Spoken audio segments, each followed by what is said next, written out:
əsl yoldaş odur ki, hansısa quşların ağzına qadınıvı verməməkdir.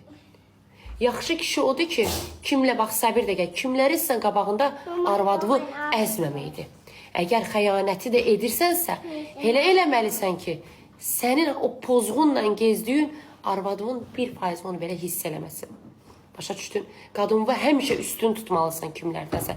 Əgər ona meylliliyin varsa, ona etmək istəyirsənsə, qadınva onu hiss etdirməməlisən. Yadın balalarına üzr istəyirəm, hansısa kimləsə peydaxladığına, quşdakına baxırsan, öz balalarını qoyursan. Hələ bilirsən, haqq ədalət yoxdur. Hə? Göydəki görmür.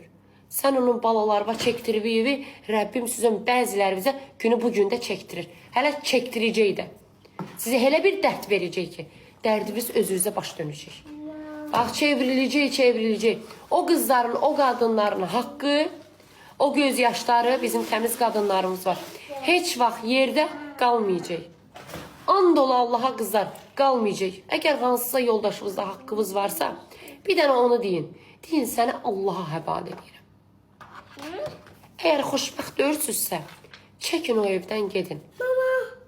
Çəkin gedin, yaxçı bir ana olaraq lütfü sən oğluvu və yaxud qızıvı tək böyüt, amma alnı açıq böyüt. Kim gəlib sənin o yoldaşın, evə gələndə sənin ağzıvı, üzüvü tüpürəcək, söyləyəcək, çiynini çönüb dönəcək. Biz qadınlar nə istəyirik? Sığal istəyirik, sakit, sığal istəyirik, qayğı istəyirik, sevgi istəyirik. Biz başqa bir şey istəmirik. Bəziləri deyir ki, pul. Bəli, pul önəmlidir. Amma puldan ötəri kişinin sevgisi qadına önəmlidir. Çünki qadın sevgi istəyir. Çünki qadın qayğı istəyir. Biz qadınlar sığal istəyirik.